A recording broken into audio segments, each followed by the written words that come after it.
All right, people. I'm in the shade. Thanks for all the questions you guys sent in for our asking questions about our RV life, our full-time RV life. We got a ton of them, so we're going to try to be brief and moving through it. Right. It was way more questions Gosh. than I thought there would be. All right, question number 1. Annette, you ready? Yeah. How did you decide to live this lifestyle, and how long have we been living this lifestyle? 2 questions. Okay. We basically made the decision after going to a financial planner. We started talking about what it would take to maintain the lifestyle we were in and what kind of other options were there. And we kind of listed what we wanted to do. We wanted to travel. We wanted to be able to backpack and do long trips. And from that discussion came this full-time RVing idea, Yep. which was weird because neither of us had ever had any kind of a trailer or we knew nothing. Knew nothing about RVing. Yeah. But we just really wanted to go and do things while we physically could still do things. So Yeah. bottom line is, we came to the conclusion that we value time more than money. Bottom line. Bottom line. And we've been full-time RVing for 4 years. Yes, a little more than 4 years now because it's like 4.5 years really. So how do you do mail, and what is your residency? So our residency is in Colorado. And, you know, our car tags, our voter registration, I use my parents' address in Colorado. Our health insurance is through Colorado still, through retirement. It's what they call a domicile. And there's a lot of, it's a very complicated thing where you decide to have domicile. And a lot of people make changes, like South Dakota, Florida, and Texas are the 3 most popular places where people claim domicile. But it's more complex than that. It has to do with your, a lot of different things. Like we worked there, we have all our friends there, our health insurance. And we have has good been health there, insurance. and we wanted to just maintain all of that. Yeah. And that was valuable to us. So we are Colorado residents, and we love being Colorado residents. And our mail services, we joined Escapees RV Club, been around forever. And they have a lot of stuff. You guys should research that. They have a lot of programs. But we use our mail forwarding service through them. So they give us a mailbox, an address. We have all of our mail go there. All of our mail goes to our Escapees RV Club mailbox, mail forwarding service. And then wherever we are, we can email them or call them and have them forward our mail anywhere we want to. So we have them forwarded. Like, say if we're going to be in this little town of Medart has a post office. So we would say, well, we're going to be here for enough days. Let's call ahead, give enough days so that from Livingston, Texas, they can forward our mail to the post office here, general delivery. We go in and pick it up, and there's our mail. Yep. So, and that's worked well. And we pay like a yearly fee for that. It's not much. And you can even pay more, and they can scan your mail, and, they get rid of all your junk mail. So they just send, but we do everything. Kind of cool. We don't have any bill. We get our mail once a month because we don't have any bills in there. We really just do everything online and stuff like that. We'll get into that in another question, but that's our mail service. Favorite and least favorite thing about living in Biggie? Okay. My favorite thing is just that you change environments all the time. Our front yard is the desert.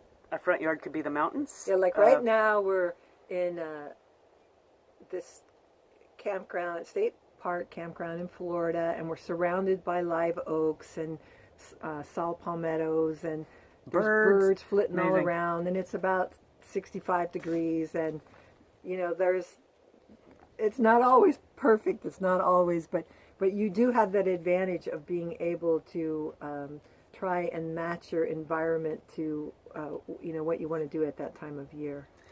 And my least favorite thing is sometimes being afraid going down a road. We boondock a lot. That Biggie will be stuck somewhere, like the road will just dead end or something. We've had those experiences, and that's my biggest anxiety. I really Google Map and look at the I had environment. beautiful brown hair before this started. That might be an exaggeration. Okay, so how often is laundry day? You know what? It all depends. Like these campgrounds have laundry facilities, these state parks in Florida, so we've done our laundry once a week. Sometimes if we're boondocking, it might be every 2 weeks. And then we just go into a laundromat. Or you go longer than that. What you do is you buy an incredible number of pairs of underwear and socks. and you can go for a long time if you need to. And we have at different times gone for longer periods of time. But yeah, it's actually not a big deal. Yeah. And some of our more interesting experiences have been in laundromats. Oh yeah.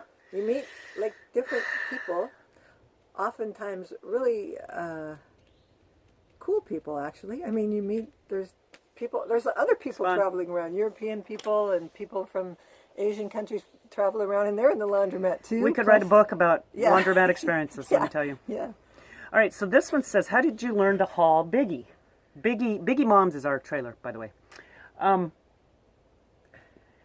By just doing it. I mean, terrified. One thing that we were terrified at first. One thing that helped us was before we started, where we were really traveling a lot, I had to finish out my teaching school year, right? So from December through May, we lived at Garden of the Gods RV Resort. And as we lived there, we saw people coming in and out, and they had huge 42-foot fifth wheels, 45-foot, Class A's, giant, pulling these big cargo trailers behind.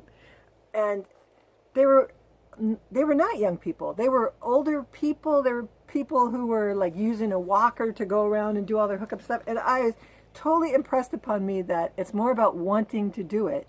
If you can do that, and then you have to believe that if all of those people have learned to do it and can do it, we can do it. We're competent people. We can do it. You can learn it. And we've kind of decided to challenge ourselves to do stuff that we're afraid of, and that seems scary or hard.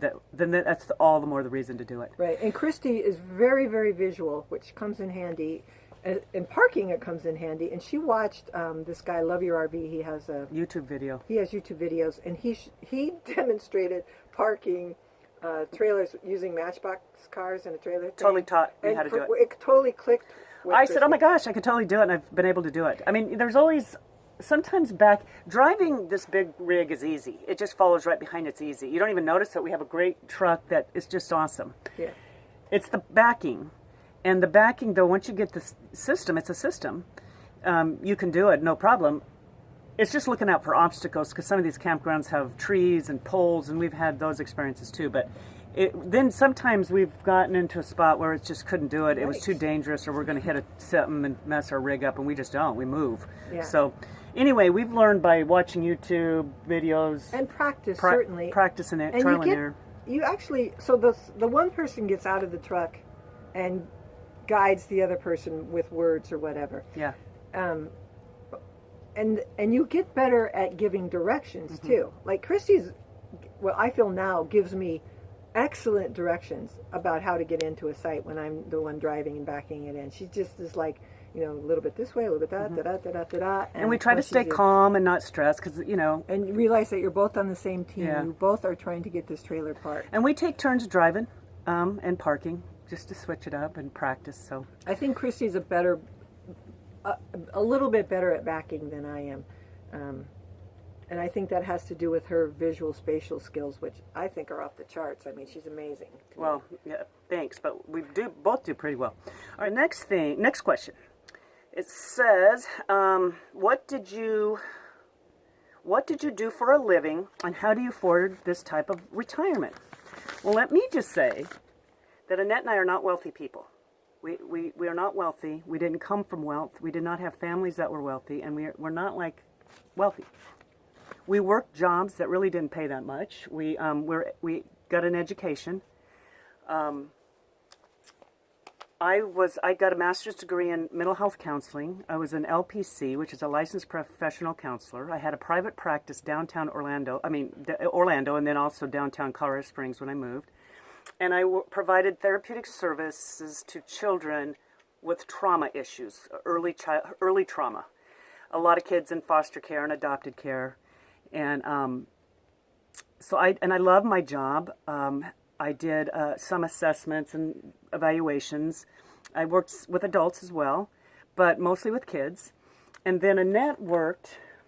So I worked at public school system as a teacher, and then I got my master's in library science and finished out my career as a school librarian and high school librarian at the end. And I loved it. Yeah. We both loved our jobs when we quit. Yeah, we loved our jobs. We didn't quit. and retire saying, God, I just can't stand working anymore. We loved them. We just decided that it's time to do a new chapter because we're young enough to go hike the Appalachian Trail, to go do something big, and we want to do big stuff while we physically still can. And there's also, part of that for us, and we still talk about this, is, when we did this, we just said, oh, let's go do this. We never feel like anything is like chiseled in stone. Like if we decided, oh, we need a break from this, we both feel like we could do something else. We could go. You're never stuck. We could work. I could go back to teaching. Christy could. I thought about working for the Red Cross, national. Yeah, natural, we could certainly do something. It's not like all of a sudden you lose your, your skills and your experience and your education. You still have that with you if you decide you want to go back to work. You can do whatever. By all means, go back to work. It's never a black and white. We're not black and white. You make a decision, then you just move on from that. Right. Change is absolutely, and one of the things that this lifestyle reinforces is change is absolutely a constant. You have got to be okay with change every day, every month, change. Every season. As we look at a year, it's like we don't really know. We make kind of broad stroke plans. Yeah, and part of what we like is as we get older too is using our brains. So in this lifestyle, you're always using your brain. You're always researching. You're always in a new place. We do musical instruments. We're trying to learn a language. We're trying to use our brain. And this lifestyle, you're researching and using your brain all the time. Everything's new all the time. So the other piece of this, though, that's important is how do you afford this type of living? And this is the piece. Like I said, we're not wealthy. People who RV either go full-time or they go part-time or they make their decision. We decided to sell everything we own. So, and we made a 5-year goal to retire. We gave us 5 years. And we said, we want to be totally out of debt. Right. We want to sell everything we own because we don't want a responsibility of a house. We could have rented our houses out, but we didn't want to. And we didn't want a mortgage. We don't want any payment. We don't want anything. We wanted to be completely out of debt. So our bills are really, groceries, gas, telephone, and insurance, car and vehicle and health, really. So we don't have bills. So if you think about it, we're out here, so we get a pension, so we don't have any bills. So whatever the pension comes in every month covers whatever we do. I mean, we're living a cheap lifestyle. Right, so now, if you think about this, in Texas when we first started, we stayed in state parks. They were $20 a night. That's $600 a month. And we did that for the first month. Yeah, it was 6 months, $600 a month. Yeah. But we then put solar panels on. And when we're out west, we free camp a lot because there's a lot of public lands that you can free camp on. I mean, it's the whole, you can be out in the desert. So at those times, we're not spending any money on our living situation. And you have, national forests, national forest land is there's campsites that don't have as many services, but they are less expensive. And they're less expensive. You have that option. You have BLM land. And once you're 62, wildlife management areas. Yeah, and once you you're have 62, within that. you get the national forests and national parks half price. So you can camp for $8 a night. One of our most exciting misadventures, I call them, was when we were in Texas and we stayed at a wildlife management area at that huge...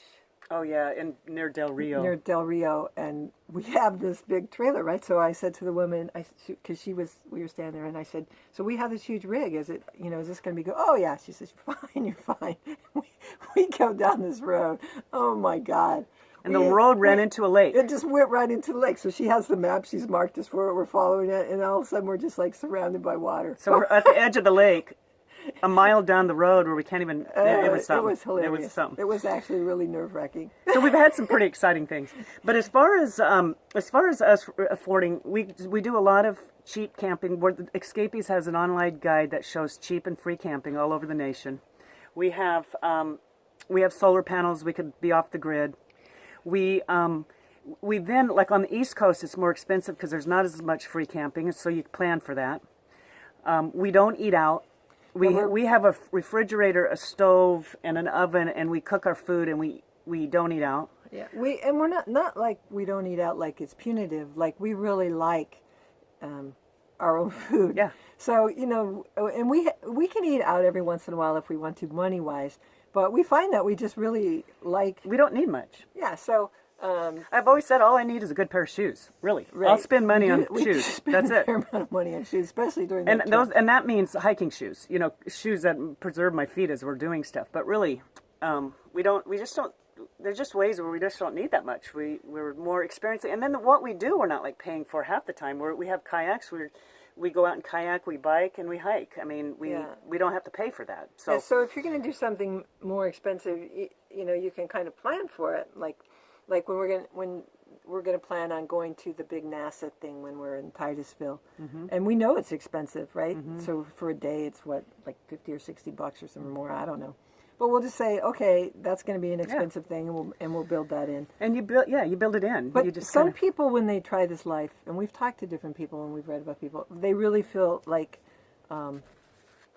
that's too much for them. Like they feel like it's a burden to not be able to just like go out and buy a bottle of wine and have a super nice dinner and all of that. But we don't feel like it's a burden. Well, and a lot of people have a lot more money than we do, and they want to spend it, and that's fine. They're in the big buses, and that's okay. But that's exactly true. So you can kind of do it based on whatever you want and what you have.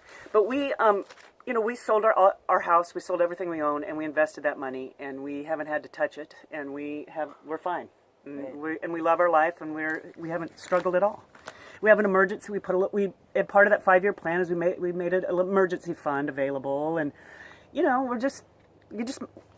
we've created a system that works, and it's been wonderful. And I think some people think it's harder than it is, but it really isn't. And the key is get out of debt. Get out of debt. You could do just about anything.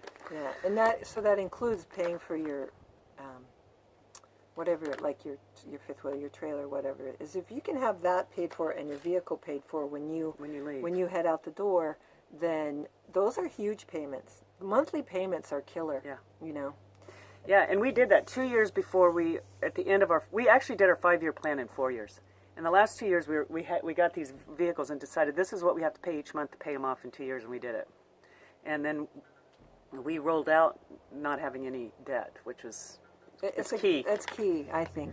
Unless you have, everybody knows how much money they have, and if you have a ton of money coming in, then you could. You'd have a lot of versatility within that. But then we just do what we need to do. All right, so let's move on because we have a ton here. So Debbie asked, is that a wheelchair ramp? So our toy hauler that we had out in a picture, it's not a wheelchair ramp, it's a toy hauler, which is big on rigs these days. I actually think Debbie's implying that we're old. I know. But, hey, Debbie. I know. We laughed, but that's for our jazzy when we're in our 90s. But you'd have to really, it is a toy hauler, and rigs have toy haulers now. They're usually backloading. They're a ramp that they bring their ATVs or their motorcycles in. Ours is side loading. It's kind of unusual. We love it. We use our toy hauler as our garage. We have our stuff in there, our bikes, our backpacks, and stuff like that in there. So that's a toy hauler. All right. So one thing you can't live without in Biggie, something that we bring with us, I would say my bike. Yeah, we really enjoy cycling. So I would say we really are glad that we have our bicycles. And somebody asked, are you in a RV community? No. No. I'm assuming that means like just staying put in an RV community, but it is, I guess, an RV community. I know. Right now we're in state parks. We will spend, sometimes the winter, we will spend 2 months somewhere, and that'll be in a county park or we pay a monthly fee for that. We'll find some place. So that's kind of a community, but it's not and there's every variation on that. Some people do work. They like to work, so they work. Like we just met a really lovely couple at one of our beach parks, and they work camp the whole time. They do 4 months, 4 months, and 4 months. They switch 3 times a year. They stay in Florida. They stay close to the coast, and they do one after the other. They just work camp the entire year. Yeah, and so they have that option. They love it. Yeah, that's the other thing I was going to say. Some people will work out here on the road, and there's places that will hire RVers. They'll give you a free spot, and you can work for them for a few months or whatever, or you can volunteer at parks and be camp hosts or different places. There's a workcampers.com. You could find jobs or volunteer opportunities. You get a free site. We volunteered in California for 3 months at an RV park, and we gave the people working there their weekends off, and we got a free site. And we enjoyed it too. Yeah. We had a blast. So there's a lot of volunteer opportunities too. All right, so let's see. How long do you stay in each destination, and do you plan it or wing it? Yes. We would much rather wing it, and in the West we wing it a lot more. But on the East Coast, especially in Florida, certain areas you have to have reservations more so. So even here, I think you'd be okay most of the time if you came in early in the day on a non-weekend day. Yeah. I think you could probably find a site. Now, you're limited. Like this campground is tiny, and the spots, some of them are no way could we get Biggie in there. So you're limited in that way as to whether or not, when you're in an area where you think, oh, those are tiny campgrounds, we're going to need to have a plan because we have a big vehicle, a big RV, then you have to think that. Like, there's other places where that wouldn't be so much of a thing, but here, with these old state campgrounds that, you know, some of these sites, I bet you that in half of these sites we couldn't get into with Biggie. yeah. For sure. But, you know, as long as we stay, it just depends. Sometimes we stay a week, and these kind of campsites we're staying a week. Sometimes when we're boondocking, we'll stay longer. Sometimes we'll stay a couple of days and move on. When we're traveling through somewhere, we'll park at a Walmart, stay overnight, and move on. And sometimes when we're winging it and we get somewhere, we're like, ooh, let's stay. Yeah. Like, instead of staying 2 nights, we'll stay 2 We weeks. love it, and we just stay. Yeah. And some places have limitations where you can only stay for 14 days, and, you know, you follow those things. But somebody asked if does it feel like we're at home or on vacation? Totally home. Totally feels like home. It is our home. So we don't have a home to think about. It's our home, and it feels like it. Yeah, it feels like home. I will say that when we were backpacking, the tent felt like home. I mean, Yeah. there is that sense of you bring your home with you, Yeah. too. It's You're okay. internalized. You're good wherever you Yeah. are. How are you involved with church? Our church is the Great Outdoors, but I think it would be really interesting to be on the road and go to different churches. I mean, I think that would be interesting. Yeah. You just Google map it and you put what's Yeah, in your area and go explore. Yeah, our Canadian friends were Catholic, and they went to Catholic church wherever we've met them several different places, and they always attended. I think it'd be different fun. Churches. Yeah. Are you planning on coming to northwestern Pennsylvania? We are coming on up the East Coast, and we're few planning months. actually to ride a bike path up there, the Great Allegheny, in sometime in the fall. So yes, we are going to be coming up that way. The Allegheny Gap. Yep. How did you decide on your RV size? Yeah, you know, we bought used. We kind of had an idea. We had talked so much that we kind of knew we wanted some kind of a toy hauler just because we have backpacks and snowshoes We wanted all of our and toys. bikes and, you know, it's a lot of stuff that way. And we said, oh, we could use one of those just as a garage. We didn't want to put a motorcycle or anything And we're in it. tall people. We kind of wanted space to move around. It's like a little apartment in there, so it's roomy, it's comfortable. I love it. Ours is older. It's a 2008, so it's very simple. It's not fancy. Some of them now, they have, like, you know, push-out slides on both sides, so, you know, you feel like you're in this big room. Ours is really simple. We're fine in it. I think we're outside, like, a tremendous amount of time, so when we come in, if, you know, we're doing our thing, one of us is cooking and one of us is sitting there talking, you know, whatever, we feel like we have plenty of space, and then, you know, by the time we go to bed, we're so exhausted, we just, I don't even know if our bed is comfortable enough. Yeah. One says, do you have any children? Were you encouraged to be independent when you were young, or more traditional roles as females? Were you tomboys growing up? So this is our thing. No, we don't have children. Annette and I don't have children. We don't really like to do labels. But we kind of adopted Lynn's grandchildren, so we kind of have grandchildren without having children, which is kind of nice. Yeah, and anyway, I love kids. Yeah. I mean, I love, like, when I taught elementary school, I love being around kids. When I taught middle school, loved them. High school kids, love them. I love kids. We worked with kids. It's great energy. But as far as being tomboy, so this is my thought on that. I think girls should just be able to do whatever they want, and they're still girls. And whether they play, it's labeling somebody as a tomboy almost to me makes them less girl. And I think any girl should be able to do anything she wants, and she could play in the dirt, and she could play and be in sports, or she could play princess or whatever she wants. Do whatever. And anyway, we got so hot outside, the phone kind of shut off, so we moved in. Yeah. So anyway, we were talking about girls. So we just think girls, boys, whoever, whatever they want to do is okay. And roles are limiting sometimes. So here's one thing about this lifestyle.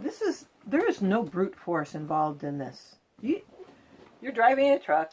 Anybody can drive a truck. We have power steering, we have power brakes. I mean, it's not like you're muscling it down the road.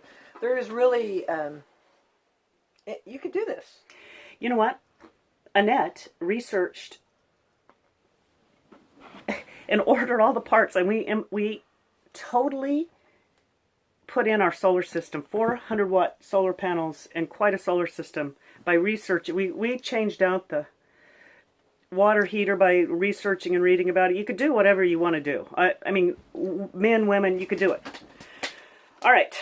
Man, there's a lot of questions, you guys. There's a lot of questions. Where are we at? I took a break and ate some peanuts in there. Now our top 3 national parks. I loved them all, but Yellowstone's very unusual. Yellowstone is fabulous. Dry Tortugas National Park out of Florida was different and awesome. I personally think that the redwoods are... It's like fake. You just can't believe what they do. Just and if you really get into it, like just spend time amongst the trees and get out there and be in it, it is amazing. A couple people ask about some AT questions. I'm going to wait because we're going to do a question and answer with Lynn on the Appalachian Trail questions. So I'm going to wait. Do you always go south for winter? We have the last 4 years. And the reason is, I mean, you can winter. We did our first winter in Colorado, but you have to pay way more attention, right? You have to use a lot of propane because you're running your heat. You have to run your heat always at least a minimum level to keep your tanks from freezing, to keep your pipes from freezing. Just like if you were, you can do it. You can do it. But we've gone south. Well, we have gone south. So, so Julie asks this. So Julie, Annette met in middle school. Yes, and we reconnected with her in Minnesota. And we love her. We love her. So anyway. And she just got married. So she asks us, what's a typical day like when we're camped somewhere? Like what time do we get up? What are our habits and rhythms? What do we typically eat? How far do you walk? Do you nap? So we usually get up around 5 a.m. Yeah. We have a couple cups of tea, hot tea. I do my Duolingo Spanish first thing because my brain is fresh. And I usually do my Spanish in the morning too. I actually read a little bit. Yeah, I'll read a little other stuff. But then we're out by 6, 6:30, 7. We're out walking. And it kind of depends on when sunrise is because we like to go out for sunrise a lot. So we'll get up. And we'll walk at least 2 hours every morning, unless we're limited somehow, like if we're at a Walmart or something. Yeah, we'll walk a couple hours every single morning.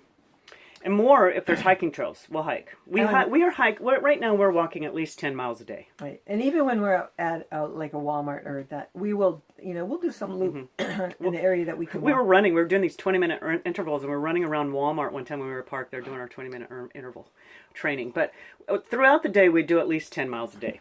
So anyway, our habits and rhythms. So we then we'll come back and we'll do stuff here. We like to read. We make breakfast, so we'll have like scrambled eggs or whatever we're having, omelets or salads and cereal, whatever we're making. We work out with weights. Yeah, we have regular exercise routines, and that includes weight routines. And we have little dumbbells. Stretching, and our foot. A lot of stretching. We maintain our foot stretches because that's so critical. Clean, whatever, just basic stuff. I usually have a to-do list a little bit of things I want to get done. Research. A lot of times you're researching where you're going next or what you want to do or what's in the area. What museum do you want to go see? What's national park monuments coming up? I research and look at maps. Stuff like that. And specific to the area you're in, like this park, they gave us this really cool snake brochure because they have so many different snake species here. So they gave us this brochure about all the snakes in Florida and had great pictures and explained it. And so I like to read where we are. We'll usually read the local history, the local, flora, fauna, all of that stuff. Talk to people. We like to look at birds. I was sitting right here looking out this window this morning and I identified a bunch of birds just looking out this window that's right in these bushes. So we do a lot of birding stuff. And so those are things. We try to eat healthy. We try to eat a lot of fruits and vegetables, salads. I make quinoa salads. We eat, I don't know, eggs, yogurt, fruit and yogurt. One thing about this, if you successfully buy healthy food at the grocery store, then you're going to be able to eat healthy, because otherwise it's really hard to go off. We like eating healthy. Yeah, I mean, you're not going to you're not driving by, Baskin Robbins or anything where you just go, I'll just stop in. And do we nap? Every once in a while, not all the time. I used to nap more when we had Shook. When we had our dog, I used to go in there and we'd nap together, but it's kind of not as fun anymore. Yeah, that's a skill. Napping is a skill. Now, I could do a cat nap, a 10-minute cat nap, and I'm good with that. But do we have homes to go back to? No, we don't. We sold our homes. Are we? But we have really good friends in Colorado Springs, and we consider that our emotional home because of our friends that are there. We love going back and spending time with them. And we stay with them. And we stay with them, whether they want us to or not. And my parents live down in Pueblo. They're not far, and my parents are. We stay with them, we whether stay with they want them, us to or not. Yeah, it's fun. So anyway, are you planning another long distance hike? I'm going to answer the AT questions later. So. We asked that. We answered that. Do you miss having a permanent place to go home to? I don't miss... And somebody asked about the community. Do you miss a sense of community? I don't miss having a place to go home to, because this is our home and I love it. Love this lifestyle. But we do miss our friends, like we said. Yeah. But we are connected to them. Yeah, you can stay in touch. And they come and visit us. They come to stay with us. Yeah. Every once in a while, somebody will come. So So our friend Susie's coming out to meet us in a while. Juliet's coming and bringing her Sally, trailer. My friend Sal might come. I hope she does. Our friend Jay met us in Damascus. We were doing the AT. We have people that meet us, and we have a lot of fun. My brother and his wife Carrie do a lot of adventures with us. Come to meet us a couple times. So my sister has stayed with us. Yep, Linda. We get good reviews on our guest room. So our toy hauler has 2 bunk beds, and we use it as a room when people come to visit. Yeah. So they like it. All right, so if what we miss the most about not having a home, I would say the people. How did you learn the back? We already answered that. We watched a YouTube video. Have you ever changed a flat tire on a fifth wheel? No, but we've had it changed. We have roadside assistance. It's so heavy. They have to... The only time we have had a flat, like where we would have had to change it, we were at Pueblo State Park. We check our tires all the time and make sure so I just said, hey, we've got roadside service. I'm using it. But you kind of need to, because it's so heavy. Otherwise, we were, when we were in Arkansas, I'm pretty sure it was in Arkansas, I had noticed that our one trailer tire, they're big, right? Mm-hmm. It was losing, they're supposed to have 80 pounds pressure. It was looking low. I measured it. I re-aired it, measured again. It was losing air. So we stopped. We, took it and stopped. Yes. And we were on the way out of that campground. So we stopped at a tire place, and sure enough, it had a big screw in it. Yeah. And so we got it fixed. But that is something, tires, I think I might sound like pesky, but tires are something that you check every single time you move your trailer. You check your trailer tire pressure and your truck tire pressure, and you are on that. Now, if we had to, we would do it. If we were out somewhere, we could do it. We could back up one wheel up on something. I mean, we have a plan. Right. And we have changed Lynn's. Yeah, we've changed Lynn's. Lynn she has a double axle. We changed Lynn's tire one time, all 3 of us. But we have a plan, and we have all the tools to do it. Yeah, we can do it. We have it. You bet we can do it. That's fun. I don't want to, but I will. Oh, man. So let's see. All right. Let's move on here. How did we meet, and how did we become the Wander Women? All right. So Annette and I met through my sister. Annette was a neighbor of my sister. Yes. And Annette and Lynn met when we were 19 years old, working at King Soopers grocery store. That's a long time ago. And I met Lynn through Annette, because then they worked together later at the end of their careers. And however many years later. Yeah. And we became the Wander Women when we hiked the Colorado Trail. And our friend Carolyn, it was Annette and I and Lynn and Carolyn, and we were the Wander Women, and we've kind of stuck with that. We just, yeah. Do we get tired of the small quarters? No, we have a lot of room in here. I don't struggle with this. And you have to include your outdoor time. You can always I spend a lot of time outside putzing, doing cleaning tunes on the bikes or whatever. And Christy's out with her binoculars. Yeah, we do our own thing. I never feel like we were just talking about this morning. Like when sometimes there's no wind here, but sometimes when you're camping in the West, like in the deserts of California or Arizona or what, the wind can just like trap you in your trailer, and you have to kind of work it psychologically, you know? Yeah. Yes. Is the kitchen adequate space to cook and prepare food? Yes, it is. The counter space is tight, but you make it work. Make it work. You have a table. And the great I thing... love cooking. I never cooked when I was working. She never cooked. She cooks all the time. I cook all the time. Yeah. Love it. She cooks every day. I do. I love it. I love it too. I'm like, oh, this is great.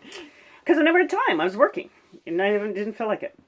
Do you stay warm enough? Yes. And our trailer is really well insulated, so it's great. Yeah, we have a good all-season trailer. If you want to spend in the winter, like Annette said, you do some things, but you could do it. Now, if we're boondocked and we can still run our furnace, right? You can. It's 12 volt. Well, that won't make any sense to a lot of people, but you can run your furnace, but it uses a lot of propane. So you weigh that. So there'll be times when we're in here in our fleece tights and a shirt and our little down sweaters and a cap on if we're trying to conserve, if we don't want to have to go in and refill and all that. Yeah. And when we're plugged in, you can run the furnace. Yeah, and when you're plugged in, it's just like So this is asking, did you start small and merge to a fifth wheel? No, we never had a trailer. We backpacked and we went right to this big old Biggie Mom's. Yeah. We love her. But when we travel certain places, we're gonna buy either a camper, a used van, and go into Alaska and maybe down to Mexico. We're gonna do some things different. But no, we just went right to the big. That's in the future still a little bit.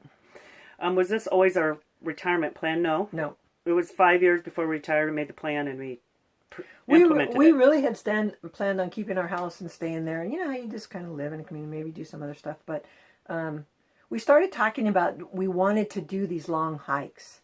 We wanted to be able to like do things that took a lot of time. Like, and not only that, but like if we go to, we did a nice trip to Austria, and it would have been so much nicer to have double the amount of time there instead of trying to cram it into a couple of weeks. If we had a couple months instead, and we wanted to be able to do that. Yeah. All right, so our family's supportive. Family stuff's great. People are supportive. Yeah, totally.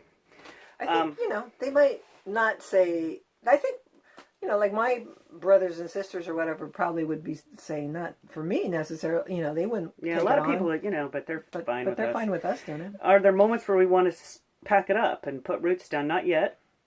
I would say no. No, and flexible. Yeah, it's always open. Are you ever concerned about safety when you're camping in your RV? Honestly, no.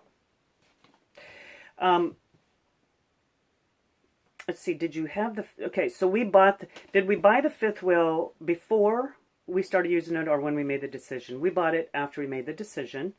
So this is a series of questions. Why did we decide on a fifth wheel rather than other types of trailers? Everybody should research that on their own. And what features sold you, and what features do you wish you had? How is the maneuverability of the fifth wheel? So the fifth wheel rides in the back of the truck. And we read that it's more stable. More stable, instead of a travel trailer that hooks onto the ball, it's in the bed of your truck in the wind or whatever. It is really easy to haul. And it's easy to haul. We got a used one, and we don't have a lot of slides. They make them really fancy. We don't want fancy. They get heavier. The more slides you have, the heavier they are. We have one slide. And I don't think there's any features. I love the toy hauler. I love the side-loading one because we have our kayak rack on the back. Now some of them come without ovens. We love having an oven. That was big. I wanted an oven. Yeah. I like that we have, it's got a built-in little stereo system, which is nice because I love to listen to music or the radio or Spanish CDs or, I like having that. That's really nice. Yeah, and it really, I think the it's easy to drive. It's just, we have a diesel truck, and that truck is like a tank. And when you're going downhill in the mountains, it's like a semi. You have the exhaust brake where you tap it and it just shifts down. It's like an amazing thing. It's the backing that you have to worry about in tight spaces, and we've learned to kind of plan ahead on that. So, all right. So Sandy asked, will we ever get another dog? Yes. We miss our Shug Do. She was an adventure dog. But, it's hard right now because there's a lot of things we want to do that we couldn't do with a dog. And so we're going to do all those things first, and then at some point we'll get another dog. Yeah, it's very hard to do national parks with a dog. I mean, you really have to, and we did. We always modified our plans and did it. It's very hard to travel, like down to Mexico or, when you start doing like, trying to go to Europe or whatever. So, and I have to say that it's not been quite long enough for me. I still We're really grieving. totally miss Shug. I love that dog. So this question is, were we active pre-retirement as we are now? Yes. Is Lynn always traveling with you? A lot of times, but no. Lynn will go off and work sometimes, or she's around us right now, but she's trying to camp cheaper and save money, so we'll hook up with her. So she's doing the National Forest thing. I think but she stays with us a lot, and then she'll go home because she has her grandkids, and she'll go home, and then she'll come back. She'll come back, and she like, I think Lynn has grown a huge amount and is doing some different experiences and loving it. Scary RV situations. Well, just those that we already talked about. Yeah. Like when you really tight spaces and trees and getting stuck somewhere is the scariest thing. Like, yes, having to back up when you have no territory in which to do that is like trauma. So if someone asks if we're in Florida in the winter, Colorado Springs in the summer, no, we travel all over the place. But we go up and down. Yeah. So we were way down in California desert. We went up. We were down in South Texas. We went up. We're down in Florida. So we kind of are moving around. Our goal is to see all the national parks and monuments in all the states. And we love to find rail to trail bike paths. We like to hike in every area. We've tried to do some of the highest peaks in every area, every state. We like that. It's really easy in Florida. And it's just fun. Yeah. I don't even know what the highest point in Florida is. Who knows? 60 feet? I don't know. Ever considered hiking in another country? Yes. We plan on putting the RV in storage. So one thing about, somebody asked why we picked this, we wanted to be able to put this trailer in storage and have our truck. And in that case, we could put it in storage and just fly somewhere too. But like doing the Appalachian Trail, we put this in storage and drove our trucks home. If we ever want to go down four-wheel drive roads, we can park the camper, have the truck, and go explore four-wheel drive roads in the West. And so that's one reason why we picked the camper, the truck, instead of a whole unit, like a bus or something. A motorhome. One unit thing, yeah. And the bus is probably out of our price. But we plan to go overseas. There's a lot of things we want to do. And we were even talking about maybe living in a Spanish-speaking country to work on our Spanish at some point for 6 months or something. We're up for definitely want to do that. Somebody asked, how's the Spanish coming along? We're doing okay. Yes. Bien. Muy bien. We love it. How do you decide where you will go and how long will you stay in one place? Okay, so we talked about that one already. Totally flexible. Mm-hmm. And we research. So I have an atlas, like a road atlas. I have a map of the state. I have a national park map where all the monuments are. And I will say, hey, we're in this part of Florida. And I'll start looking up all the national monuments. So if we say, hey, we're moving here to here, hey, there's a national monument on this route. If we go this way, let's go that way and check that out. Or here's this museum you want to see. So we kind of go. And then that informs where you camp, right? If you say, oh, we want to see this, then you'll start saying, oh, look, there's a national forest right here. This one has a campground. Yeah. That informs. It's just like a cascade. And I follow a lot of people on Instagram, and I learn a lot from people that have been other places. And that's one thing we did before we started is we followed like RV a Go-Go. There's a lot of blogs. Roads Less Traveled and Wheelin' It. We followed a bunch of different people, RV Dreams. And you kind of read about what they're doing, how they're doing. Some of those people give such detailed information. If you decide to go that route, you can find out everything. Jeez. Okay, so this one says, what type of campgrounds do you prefer and why? So we like boondocking. So boondocking is when you're totally out of a campground. You're using your solar panels and you're off the grid. We love that. And especially out west, we love that. You're totally able to do that. You live a little differently because you're not plugged in. And you have limited resources, so like whatever your freshwater tank is, you have that. And when you're plugged in, you have electricity and you're hooked up to water. So we have a city water. Right now we have water just like we're living at home. We have electricity. Sometimes you even have sewer, which is unusual at these kind of at this, like as we go out, we'll dump all of our tanks but when you're boondocking, you don't have any of those. So you are so our solar is charging our battery. We fill the freshwater tank full of water. and that could last us, a week or 2 weeks or whatever, 10 days. And then we'll go, so we have these big jugs, and we'll go fill up the big jug, we'll bring it back, we'll put it into our tank. It's something, it's a whole different thing. We'll try to keep our tanks from filling up, like our gray tank, and I'll use buckets to do dishes. It's fun. It's really fun. It is fun. I'd miss it. That's the West. That's what you do out West. It's awesome. All right, so we're almost done here. So it says, how difficult is it to... Okay, so somebody said, how difficult is it to find places to camp that will accept your fifth wheel? I hear it's harder to find places that take bigger rigs. Now, that's not true, because now the buses are huge. Right, and a lot of campgrounds have totally redone to accommodate the big buses. These huge things that make ours look like well, small. Not small, but smaller. But there are some campgrounds, and you have to research that ahead of time, and there's a lot of information that'll say not for big rigs or something. There are smaller I think maybe what the confusion might be there is some RV resorts, some fancy RV resorts won't let you park in older RV. They want them 10 years old or newer, which now we're out of that loop. But we haven't run into that. We haven't really experienced that. But that's almost like resorty type stuff, which we don't really do anyway. Not really resorty people. We resort to other means. All right, 2 more questions. Yes. Okay. Any plan on visiting Virginia anytime soon? Yes. Oh, yeah. Virginia. We love Virginia. And this year, when we leave Florida, we're going up the East Coast.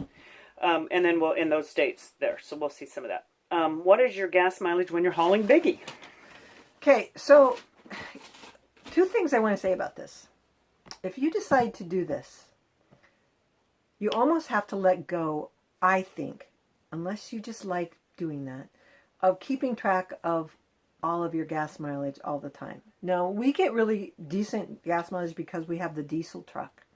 And so that's, something you can think about. 14 miles. Around 14 miles a gallon is what we average out. I don't, it would be really hard to, so that's in the season while we're towing the trailer. Now, there's some times in there where the trailer's parked and we're running back and forth to town or whatever, but it doesn't amount to that much. But, okay, so 14 miles a gallon, which is really good. Mm-hmm. This is the thing, though. You have to do it. You have to buy gas for your vehicle. But this is amazing. People would assume we're driving tons of miles. We get less miles on our truck a year than we did when we were working. Oh, yeah. Yeah. Our truck is what? 8 years old. It's a 20,000. It's an 11. We're at 80,000 miles. Yeah, 83 right now. Yeah, with 8 years. I mean, really, because what we do is we barely go. So we only drive about 2 hours each time we move. So we're at a camp for a week. We go 2 hours. We camp for a week. Even if we're moving, and then in 2 months of the year, we're sitting somewhere for 2 months. Right. And then when we're at a spot, we hardly use the truck. We'll bike. Walk. We'll walk to the grocery store. We'll bike to the grocery store. Some of these are out here where you have to drive to get somewhere, but it's more like we're in between. We know that we're going to resupply, so we'll go to the grocery store and supply for the next week, and then we're done. We don't run back and forth like you do in your regular life, where you're like, oh, I think you don't. You just don't. You actually are much more energy efficient when you're doing this than when you're living. It's amazing. I'm amazed. Living a house. We've been all over the country, and we really are not. We're driving less miles than we did when we were working and driving back and forth. I mean, really, truly, it's amazing. But we like to go and we like to explore the states. Now, there have been times where we're trying to get to one place to another, and we're moving pretty quick. Because last year we kind of moved through pretty quick to get down to Florida. We had a reservation, and so we were staying overnight at Walmart's and then going, and we were kind of. But for the most part, we're not driving a whole lot. So it's true. Anyway, people, thanks for the questions. This is long. I was trying not to keep the video real long, but that was like 4 pages of questions, and we wanted to answer them all. Yeah, it was a lot of questions, wasn't it? So we say we love this lifestyle. But this is just like your regular life, really. I mean, you still do the same things. You still get up and you exercise and you eat and you talk to each other and you read and you play your music and you meet amazing people, and we stay connected with them often. We have people all over the country that we connect with, and we feel like we've expanded the confines of our lives by doing this, because we're meeting, even though you leave your little group, you're meeting a lot more people, made a lot more new friends. Right. All right. And then we're going to do a video on the AT later, so I'll answer those questions later. I'm going to wait for Lynn for that. Okay. Bye. Bye.